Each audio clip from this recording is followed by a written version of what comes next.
नाज़रीन, आप लोगों को बताता चलूं कि पाकिस्तान और इंडिया के बीच 1947 में दो बड़े और अहम मुआहदे हुए, जिसमें एक मुआहदा तो पानी का था और दूसरा नमक का। पहला मुआहदा ये था कि जंग हो या अमन, इंडिया कभी भी पाकिस्तान का पानी नहीं रोकेगा और न ही इंडिया कभी दरियाओं पे एक्स्ट्रा डैम बनाएगा। जबकि दूसरा होने वाला मुआहदा भी कुछ ऐसा ही था कि पाकिस्तान जंग हो या अमन, दोनों सूरतों में इंडिया को नमक की सप्लाई बंद नहीं करेगा। पहले मुआहदे का क्या अंजाम हुआ वो आपके सामने है कि इंडिया ने हमारा पानी रोका या नहीं। इस बारे में शायद आप जानते ही होंगे। अगर नहीं जानते तो आप लोगों को बताता चलूं कि इंडिया आपको चुल्लू भर भी पानी देने को राजी नहीं। पाकिस्तान आने वाले तमाम दरियाओं पर सैकड़ों डैम्स बना चुका है और जो पानी इन डैम्स में से बच जाए तो वो पानी आप पे एहसान किया जाता है और आपकी तरफ भेज दिया जाता है। तो ये था उस मुआहिदे का अहवाल जिसको निभाने का पाबंद इंडिया था। अब बात करते हैं दूसरे मुआहिदे की जिसका पाबंद पाकिस्तान था। ये होने वाला मुआहिदा नमक का था कि पाकिस्तान हर सूरत में नमक की सप्लाई देता रहेगा। याद रहे कि इस मुआहिदे पे रेट के हवाले से कोई शिक मौजूद नहीं कि पाकिस्तान कितने रेट या किस कीमत पे इंडिया को ये नमक बेचेगा। अब इंडिया ने तो हमारे मुआहिदे की धज्जियां बिखेर के रख दी और यूनाइटेड नेशन में भी इस मामले पे हमारी कोई सुनवाई नहीं हुई।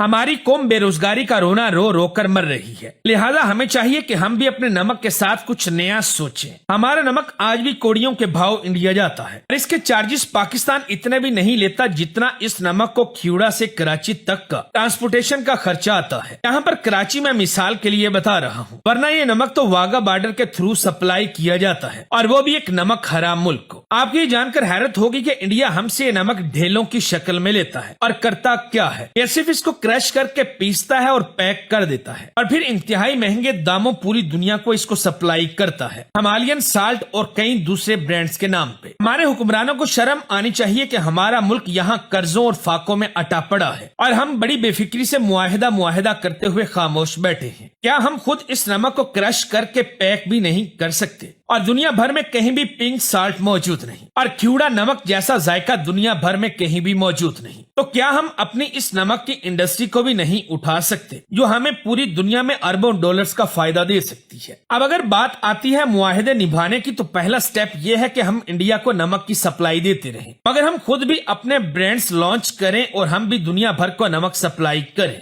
याद रहे कि सिर्फ पाकिस्तान में ही नमक की थैली 2 रुपए, 5 रुपए और 10 रुपए की मिलती है, जबकि बाकी दुनिया भर में ये $10 तक की भी है। लिहाजा नमक की इंडस्ट्री कोई छोटी इंडस्ट्री नहीं है और इस हवाले से कभी भी हमारे हुक्मरानों ने कोई इकदामात नहीं किए। सिर्फ एक कंपनी शान वालों की पाकिस्तानी नमक बाहर सप्लाई कर रही है और वो भी लिमिटेड सी मार्केट में। अब दूसरा स्टेप ये है कि हम भी इंडिया की तरह ढिठाई पर उतर आएं और इंडिया को सप्लाई कम से कम कर दें। जैसा कि उनके पास हमारा पानी रोकने के 100 बहाने हैं, इसी तरह हम भी 101 बहाना जानते हैं कि क्यों सप्लाई कम दी जा रही है। अब तीसरा स्टेप ये है कि हम इंडिया को सिर्फ उनके इस्तेमाल का नमक दें और इससे जायद ना दें और दुनिया भर को नमक की सप्लाई अपने ब्रांड से दें। इससे इंडिया के पास कोई कानूनी इख्तियार नहीं होगा कि वो आपको फोर्स कर सके कि पाकिस्तान इस मुआहिदे की खिलाफ वर्जी कर रहा है, क्योंकि ये मुआहिदा इंडिया को सप्लाई देने का है और वो हम दे रहे हैं। अब इसके बाद चौथा स्टेप ये है कि हम इंडिया को भी ये नमक ज्यादा कीमत पर दें, क्योंकि अभी जो पैसे हम इंडिया से ले रहे हैं वो कोड़ियों के बराबर भी नहीं है। बहरहाल हासिल कलाम यही है कि हमें इस तरफ भी तवज्जो करना होगी। सब कहते हैं कि पाकिस्तान को अल्लाह ताला ने बहुत ज्यादा नवाजा है। वाकई में अल्लाह ताला ने हमें बहुत ज्यादा नेमतों से नवाजा और तरक्की करने के मौके से भी नवाजा है। बस हमें चाहिए कि इन मौकों से फायदा उठाएं।